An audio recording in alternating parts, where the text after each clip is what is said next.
मुसीबत में फंसे पुतिन तो फिर पीएम मोदी की आई उनको याद और लगाया उनको फोन।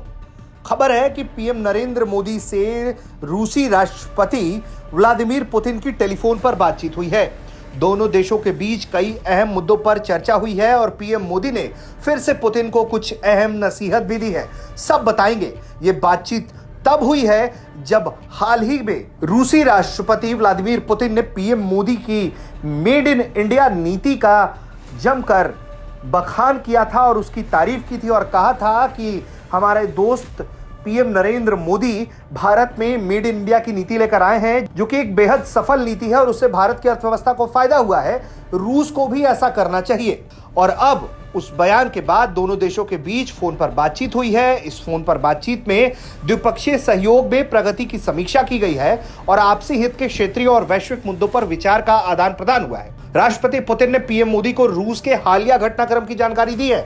हालिया घटनाक्रम से वास्ता यह है कि हाल ही में वैगनर ग्रुप ने मॉस्को की तरफ कूच कर दिया था और यह वैगनर ग्रुप अभी तक रूस के साथ मिलकर यूक्रेन के खिलाफ लड़ रहा था और तख्ता पलट की कोशिशों के बीच जो है यह हंगामा हुआ और इस हंगामे का हल तो निकाल लिया गया, लेकिन पुतिन के लिए ये एक खतरे की घंटी साबित हुई, जिसके बाद पुतिन ने पीएम मोदी से बातचीत की और हालिया घटनाक्रम के बारे में उन्हें बताया है। यूक्रेन के हालात पर बातचीत करते हुए पीएम मोदी ने कूटनीति का अपना आह्वान दोहराया है और कहा है कि युद्ध नहीं बल्कि बातचीत होनी चाहिए। दोनों नेता संपर्क में बने रहने और दोनों देशों के बीच विशेष और विशेषाधिकार प्राप्त रणनीतिक साझेदारी को और मजबूत करने के प्रयास को जारी रखने पर सहमत हुए हैं।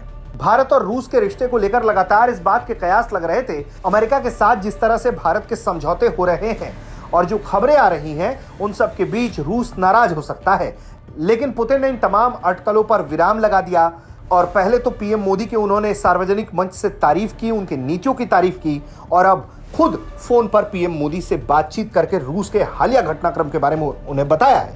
इसके पहले रूसी सुरक्षा परिषद के सचिव निकोलाई पेत्रुशेव ने भारत के राष्ट्रीय सुरक्षा सलाहकार अजीत डोवाल के साथ बातचीत की थी और बातचीत के क्रम में रूस के हालिया घटनाक्रम के बारे में बताया था, मौजूदा स्थिति के बारे में बताया था और दोनों देशों के बीच संबंध को मजबूत करने की दिशा में जो काम हो रहे हैं उस पर चर्चा हुई थी और आगे भी इसी तरह से दोस्ती को मजबूत रखने के लिए लगातार संपर्क में बने रहने का वादा हुआ था। ब्यूरो रिपोर्ट, भारत तक।